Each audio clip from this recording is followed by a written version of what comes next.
a sua carga de trabalho que você tinha, que era um desdobramento muito grande, que tomava tempo você corrigindo prova, trabalho e uma série de outras coisas, isso vai acabar.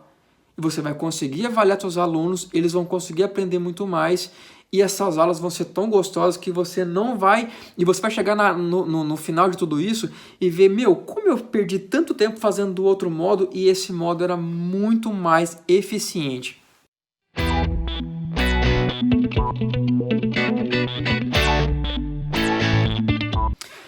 Olá pessoal, meu nome é Renato Guerreiro e hoje eu vou falar sobre a educação à distância. Vale a pena fazer? Quais são os benefícios? Quais são os malefícios? Você já fez? Quais são as críticas? Bom, antes de mais nada é bom a gente entender o porquê que eu fiz a educação à distância.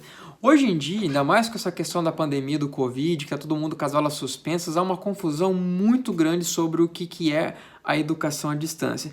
Nem toda educação não presencial é uma educação à distância. Calma, eu explico.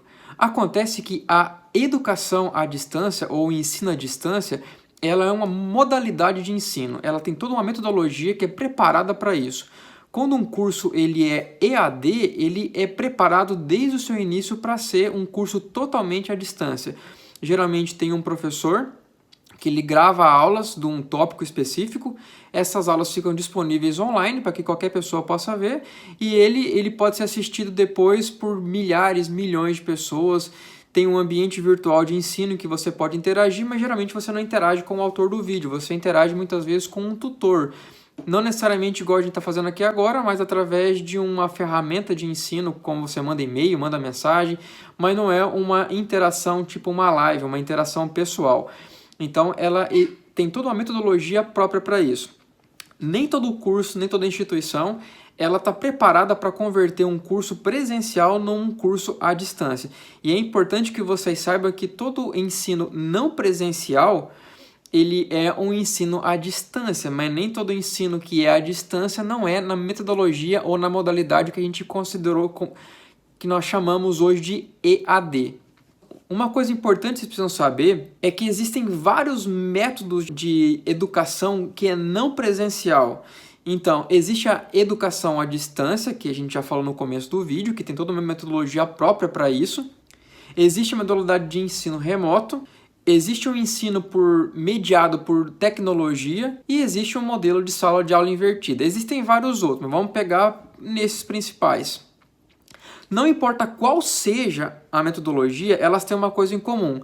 Todas elas se dão através de uma tecnologia que permite a não presença. Você não precisa estar presente lá para você aprender. E todas elas têm um princípio muito importante, que ela tem que ter pelo menos um início de autoaprendizado. Você mesmo ir atrás do conhecimento. Então, todas essas metodologias são baseadas em uma tecnologia não presencial e um princípio de autoaprendizado. Você talvez conheça pelo termo em inglês, que é mais chique, que é o self-learning. Antes de mais nada, você pode se perguntar, mas Renato, eu não gosto de educação à distância, eu não gosto do EAD, eu sou contra. Tudo bem, a gente pode ser contra várias coisas, mas primeiro você precisa entender os tipos de educação não presencial. E essa que é a coisa importante. Nesse momento agora, é impossível o nosso contato presencial. Então, o nosso contato ele só pode ser remoto. É um dos pilares do EAD, mas não necessariamente é um curso à distância. Outra coisa que você pode pensar, poxa, eu não consigo sozinho, alguém tem que me ensinar, alguém tem que pegar na minha mão. E tá aí uma coisa importante que você precisa saber. Toda e qualquer pessoa consegue aprender sozinha. Não as coisas mais complexas, mas as coisas mais simples. Por exemplo, se você gosta de jogar um jogo, ninguém necessariamente fica te ensinando, você vai por tentativa e erro e você vai conseguindo passar de fase, você vai aprendendo alguma coisa. Se você gosta de cozinhar, você talvez já tenha tido a experiência de pegar uma receita e ter tentado em casa, sozinha, por conta própria. As crianças, elas aprendem por conta própria, elas vão investigando, elas vão enfiando o dedo na tomada, elas vão aprendendo de um monte de jeito, mas todo mundo é capaz de fazer uma educação sozinha, um autoaprendizado. Basta que você apenas relembre os primeiros passos que você precisa dar. E esse primeiro passo ele tem que ser simples, para daí você dar o start, dar o gatilho, aquele primeiro passinho. Essa é a parte mais difícil. Então eu vou te explicar como pode ser possível se dar esses primeiros passos e perceber que você sempre conseguiu fazer isso. E nesse momento, a educação remota é uma ferramenta viável e mais do que isso, ela é necessária para que a gente mantenha o contato com os nossos alunos.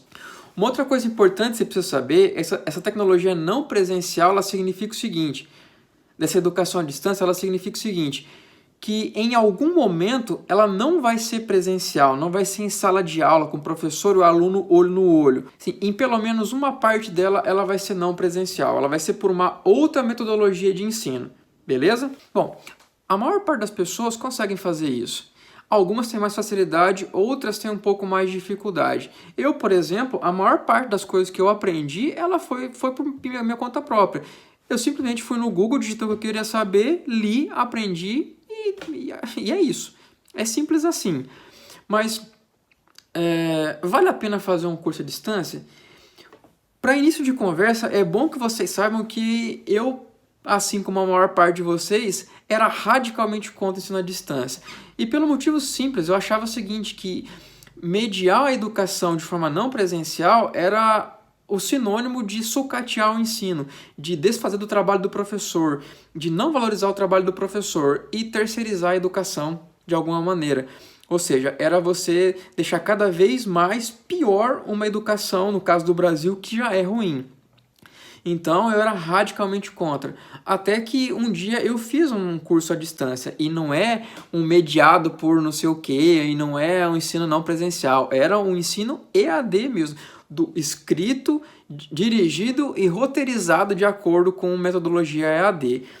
E por incrível que pareça, quando eu vi esse curso, eu fiquei meio chocado com a instituição que estava ofertando esse tipo de curso. Eu achei que essa seria a última instituição que ofereceria um curso EAD. E foi a Universidade de Harvard. Eu fiz um curso ofertado pela Escola de Educação de Harvard, totalmente online, totalmente EAD. E eu achei incrível como isso teve um impacto significativo no meu modo de enxergar isso. Primeiro porque eu estava buscando aprender sobre coisas novas. E como que eu cheguei nessa educação EAD por Harvard? Eu estava querendo aprender o tal do self-learning, que eu achava que era muito importante você fazer isso. E como eu cheguei nessa vontade de aprender? Eu coordeno uma parceria público-privada de educação, que eu posso falar mais para frente sobre isso, mas que uma das coisas que a gente buscava é que o aluno, se ninguém pegar na mão dele, ele não vai para frente. E isso é errado, ele tem que ser capaz de buscar novos tipos de aprendizado, de se auto-aprender, de ter a curiosidade por mesmo aprender por conta própria. E tem uma instituição chamada Escola 42, ou 42 University, tem na França, tem nos Estados Unidos, no Vale do Silício, está chegando no Brasil, que ela tinha por metodologia você aprender por conta própria. E também de procurar por conta própria o modo com que você aprende e depois ensinar aos seus demais colegas. E eu fiz o exame para entrar. Não que eu tinha o interesse de entrar na universidade, mas eu queria ver que modelo inovador era esse, porque é uma escola que não tem aula, não tem professor e ela é excelente. Ela consegue formar pessoas, as pessoas são altamente disputadas no mercado de trabalho. Não tem disciplina, não tem curso, não tem nada. Ela simplesmente você vai se auto-aprendendo, se auto-ensinando. E aí eu comecei a ir atrás. Esse método, ele baseava num modelo que você ia pegando pequenos desafios e ia passando, ia aumentando. A ideia é que você não sabe, vai no Google, não sabe, vai no YouTube, não conseguiu aprender, pergunte para alguém, ensine outra pessoa, aprendeu, ensine outra, né? E comecei a buscar coisas do self-learning. E eu comecei a procurar no YouTube tudo que tinha disponível sobre autoaprendizado. Então eu salvei numa playlist todo tipo de conteúdo que existia sobre isso. O que eu estava acabando de fazer? Exatamente isso, me auto-ensinando. Até que então eu achei um curso sobre Leaders of Learning, eu posso deixar aqui na descrição para vocês verem, ofertado por uma plataforma chamada edx ou edX.org, e tinha um curso sobre pessoas que trabalham na educação e que queiram aprender mais sobre liderar metodologias novas iniciativas, e eu achava que eu me enquadrava nisso e fiz o curso. E ele mudou literalmente a minha forma de enxergar isso. Então, era um curso inteiramente à distância. Eu adorei fazer ele e nenhum professor precisou pegar na minha mão. E eu fiquei apaixonado por esse tipo de abordagem. E motivado por esse tipo de ensinamento que eu tive, eu resolvi então vir aqui e ajudar que vocês comecem a ter uma nova visão sobre o ensino não presencial, e isso vai ter um impacto enorme no modo com que você dá aula. As suas aulas vão ser de discussão, de diálogo. Os alunos não vão ver a hora de chegar à sua aula. Por quê? Porque eles têm mais capacidade de entender o que você está falando. Porque você preparou eles antes, você criou um conteúdo, você fez uma mediação e ele em casa pode fazer isso. E a sua aula não vai ser mais um repasse de informações. Ela vai ser um ambiente de discussão, de diálogo, de mão na massa. E vai ser incrível como isso funciona. Você vai adorar esse tipo de coisa e a sua carga de trabalho que você tinha, que era um desdobramento muito grande, que tomava tempo você corrigindo prova, trabalho e uma série de outras coisas, isso vai acabar. E você vai conseguir avaliar seus alunos, eles vão conseguir aprender muito mais e essas aulas vão ser tão gostosas que você não vai... E você vai chegar no final de tudo isso e ver, meu, como eu perdi tanto tempo fazendo do outro modo e esse modo era muito mais eficiente. Isso vai manter a atenção dos seus alunos. Lógico, no começo talvez não dê certo. Eu vou ser sincero com você, no começo talvez não dê certo. Se deu certo logo de cara, parabéns. Você já está predisposto a fazer com que isso dê certo. Se de cara, na primeira tentativa não der certo, não tem problema. A primeira vez que eu tentei fazer isso também não deu certo. Então a gente vai modular algumas coisas aqui e você vai entender como fazer isso aos poucos. Bom, o que a gente viu até agora então? Nem toda a educação à distância, a educação não presencial, é o EAD. A educação à distância, o EAD, ele não é presencial, tem uma metodologia própria para isso. Mas nem toda educação que você não tem a presença física do professor é EAD. Às vezes pode ser um esquema de sala de aula invertida, pode ser um ensino mediado por tecnologias ou pode ser uma educação de modo remoto. O que elas têm em comum é que elas são mediadas por alguma tecnologia, pode ser por YouTube, pode ser por Google Classroom, pode ser por Moodle, pode ser pela ferramenta que você quiser. E elas têm uma outra base comum que é a indução ao autoaprendizado. Então o professor ele passa a ser um orientador, um mediador direto e não mais um repassador de informações. Bom, você acha que você não consegue fazer isso? Então vamos fazer um teste. Escolha uma coisa que você não sabe fazer. Por exemplo, tricô, crochê, um bolo de laranja com cobertura de chocolate, um origami. Agora você vai no Google ou vai no YouTube e escreve como fazer aquilo que você quer. Como fazer origami.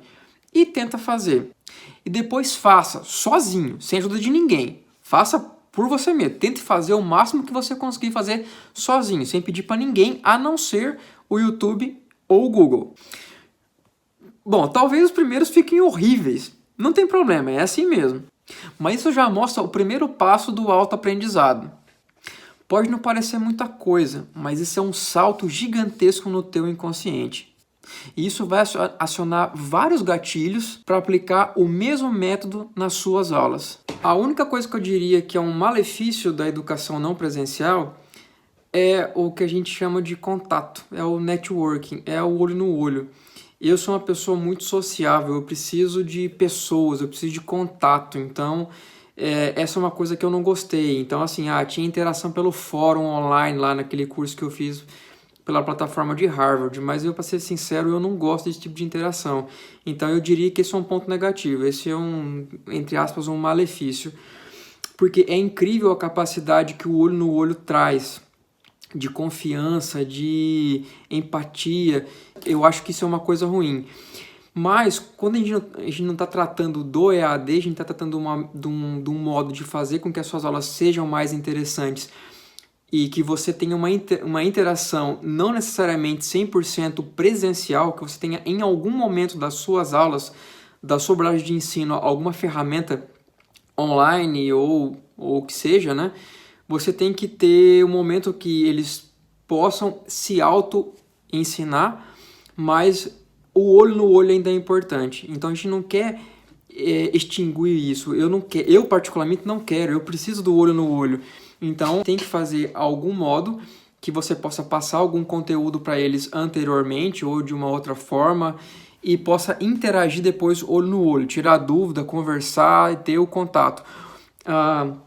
Aqui no Brasil, é uma coisa cultural nossa. O brasileiro ele gosta de pegar, a gente gosta de sentir. Então, eu acho que a gente tem que manter isso mesmo. Mas nesse momento isso não é possível. Então, a gente tem que trabalhar com o que nós temos, com a ferramenta que nós temos. Então essa seria a minha principal crítica a uma metodologia à distância. Mas para algumas pessoas isso funciona muito bem. Nem todas as pessoas são tão sociáveis assim, algumas são mais reclusas e elas preferem ficar sozinhas, né? O que não é, essa já é uma outra crítica, o que não é bom, porque hoje nós precisamos de pessoas que saibam lidar com pessoas, então um modo que você consegue romper essa barreira social de ser recluso é interagindo com as pessoas. Mas ela pode ser depois, desde que você tenha em algum momento alguma interação com pessoas. É isso aí, pessoal. Espero que vocês tenham gostado. Não perca o nosso próximo vídeo e até lá!